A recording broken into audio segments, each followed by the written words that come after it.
முதல் முறையாக தாவேகா ஆதரவுடன் நீங்க இப்போ மாநிலங்களவை உறுப்பினரா தேர்வாக இருக்கீங்க. இதை பற்றி உங்களுடைய கருத்து என்ன? இது ஒரு பெரிய வாய்ப்பு. என்ன வாய்ப்புனா, தமிழ்நாட்டின் குரல் ஓங்குவதற்காக தேசத்தின் பாராளுமன்றத்தில் ராஜ்யசபாவில் எனக்கு கொடுக்கப்பட்ட ஒரு வாய்ப்பு. இந்த வாய்ப்பு எப்படின்னா, தமிழ்நாட்டின் மாண்புமிகு தமிழ்நாடு முதலமைச்சர் திரு ஜோசப் விஜய், தமிழக வெற்றி கழகம் கட்சி தலைவர்கள், தொண்டர்கள், சப்போர்ட்டர்ஸ் அவங்கெல்லாம் கொடுத்த வாய்ப்பாக தான் நான் கருதுகிறேன். அவங்களுடைய பெருந்தன்மை, எங் கட்சிக்குள்ள எங்கள் தலைவர் ராகுல் காந்தி அளித்த வாய்ப்பு. இது ஒரு பெரிய பொறுப்பு. தமிழ்நாட்டின் கோரிக்கைகள், தமிழ்நாட்டின் பிரச்சனைகள், அதே டைமில் தமிழ்நாட்டின் செயல்பாடுகள், இதுக்கு குரல் கொடுக்க வேண்டியது ரொம்ப முக்கியம். டெல்லியில் எனக்கு அனுபவம் இருக்குது, அரசியலையும் சரி அரசாங்கத்திலையும் சரி. அதெல்லாம் பயன்படுத்தி ஒரு குரலாக இருப்பேன். மாநிலங்களவை உறுப்பினரா எதற்கு நீங்க அதிக முக்கியத்துவம் கொடுப்பீங்கன்னு நாங்கள் எதிர்பார்க்கலாம். மாநிலங்களின் உரிமைகள். இப்போ உரிமைகள்ன்றது வெறும் நிதி மட்டும் இல்லை. இப்போ எடுத்துட்டு வர மசோதா என்ன? ஒரே நாடு ஒரே தேர்தல், தொகுதி மாற்றம், மகளிர் ரிசர்வேஷன்ற பேரில் ஆக்சுவலாக அது என்ன மசோதானா தொகுதி மாற்ற மசோதா. இதுக்கெல்லாம் தென் மாநிலங்கள், எஸ்பெஷலி தமிழ்நாடு ரொம்பவே அஃபெக்ட் ஆகும். இந்த பாதிப்பை எதிர்த்து, ஆனால் கன்ஸ்ட்ரக்டிவ், அதுக்கு வேற என்ன செய்யலாம்ன்ற ஒரு சொல்யூஷனும் கொடுக்கணும். நம்ம இதை தான் செய்யலாம்னு இருக்கு. இந்தியா கூட்டணியில தாவேகா அங்கம் வகிக்குமா? இது தொடர்பா ஏதாவது முதலமைச்சர் கிட்ட நீங்க பேசியிருக்கீங்களா? இல்லை, இதை பாருங்க, இந்தியா கூட்டணின்றது என்னது? 2024 பாராளுமன்ற தேர்தலுக்கு முன்பு இந்த கூட்டணி அமைக்கப்பட்டது. அதுக்கப்புறம் பாராளுமன்றத்தில் ஒன்றிய அரசுக்கு எதிராக அவங்க எடுத்துட்டு வர பில்ஸ், அவங்களுடைய நிலைப்பாடுகளை எதிர்க்கிறதுக்காக ஒரு குரூப்பு. தமிழக வெற்றி கழகத்துக்கு இன்னும் பாராளுமன்றத்தில் ஒரு பிரதிநிதி இல்லை.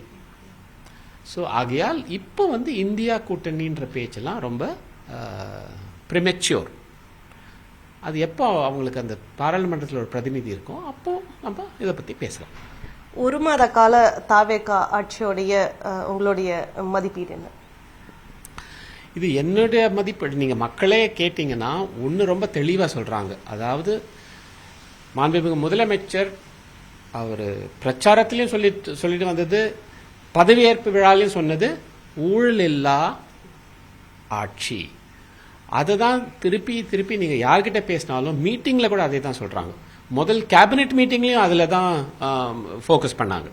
ஆகையால் தமிழ்நாட்டில் இதுதான், இந்த மாற்றம் தான் வேண்டும், இந்த மாற்றத்துக்காக தான் மக்கள் வாக்களித்தார்கள் என்று புரிந்து கொண்டு அது ரொம்ப கிளியராக அந்த ஃபோக்கஸில் இருக்காரு. அது ஒரு பெரிய திருப்பமாச்சே. தமிழ்நாட்டு ஆட்சி அரசியல் பொறுத்த வரைக்கும் அது ஒரு பெரிய திசை திருப்பாச்சே. ஸோ அது ரொம்ப பாராட்டத்தக்க விஷயம். வரக்கூடிய தேர்தல்களில் தாவேகா காங்கிரஸ் கூட்டணியுடைய செயல்பாடுகள் எப்படி இருக்கும்? தேர்தல்லையா? வரக்கூடிய தேர்தல்னா அடுத்தது உள்ளாட்சி தேர்தல் தான். நாங்கள் தெளிவாக இருக்கோம். அதாவது உள்ளாட்சி தேர்தலிலும் சரி, இந்த கூட்டணி நீடிக்கும். அதுக்காக செயல்பாடுகள் நாங்கள் முதல்ல எங்கள் கட்சிக்குள்ள கட்சியை பலப்படுத்தணும். இப்போ ஒரு புதிய வாய்ப்பு ஒன்று ஏற்பட்டுள்ளது. ஆனால் எங்கள் தமிழ்நாடு காங்கிரஸில் நாங்கள் செய்ய வேண்டிய வேலையை மிக அதிகமாக உள்ளது. இனிமேலேருந்து ஹோம்ஒர்க்லாம் நாங்கள் தான் செய்யணும். எங்களுக்கு அவங்க பாடம் புக்கெல்லாம் கொடுத்துட்டாங்க, அதை படித்து இந்த ஹோம்ஒர்க்லாம் நாங்கள் தான் நல்லா செய்யணும். ஆகையால் தமிழ்நாடு காங்கிரஸில் இதெல்லாம் செய்வோம்ன்ற நம்பிக்கை உண்டு எனக்கு. பிரதமர் மோடி 12 ஆண்டுகளா ஒரு நாள் கூட ஓய்வெடுக்காமல் மக்கள் சேவை செய்து வர்றதா மத்திய அமைச்சர் அமித்ஷா பேசியிருக்காரு. பல துறைகளில் இந்தியா முன்னேறி இருக்கிறதா பட்டியலிட்டிருக்காங்க. இதை பற்றி உங்களுடைய கருத்து என்ன? இந்த ஒரு நாள் கூட தூங்காமல் ஓய்வு எடுக்காமல் இதெல்லாம், இந்த ப்ரொபகேண்டாலாம் எதுக்குங்க? 12 வருஷமாக ஒரு பிரைம் மினிஸ்டராக இருந்தது. அது ஒரு ஒரு பாராட்டத்தக்க இதுதான். ஏன்னா இவ்வளவு வருஷம் நீண்ட காலம் பிரதமராக செயல்பட்டு வருகிறார், அது பாராட்டத்தக்க. ஆனால் நம்ம நாட்டுக்கும் சமுதாயத்துக்கும் என்ன பாதிப்பு நான் என்ன பார்க்கறேன்னா ஒரு பிழிவு. இந்த மாதிரி ஒரு பிழிவு, அதாவது மதமா இருக்கலாம், மாநிலங்களாக இருக்கலாம், எதுக்கு எடுத்தாலும் ஒரு பிழிவு. டிவைட் அண்ட் ரூல் அப்படின்னு பிரிட்டிஷ் செஞ்சாங்க. அதுதான் இப்ப திருப்பி நம்ம கடந்த 12 வருஷமா நான் பார்த்திருக்கோம். அது ஒரு ரொம்ப ரொம்ப டேஞ்சரஸ் நம்ம நாட்டுக்கு. ஏன்னா நம்ம நாட்டின் பெருமையே அந்த டைவர்சிட்டி அப்படின்னுவாங்க. அது வந்து பெருமைக்கூடிய விஷயம். அதை வந்து தேர்தலுக்காக பயன்படுத்தி இந்த மாதிரி ஒரு பிழிவு செஞ்சது ரொம்பவே டேஞ்சரஸ். அதை கொஞ்சம் மாத்திக்கணும் அப்படின்னு தான் நான் விரும்புகிறேன். Thank you so much. Thank you so much. Thank you your time.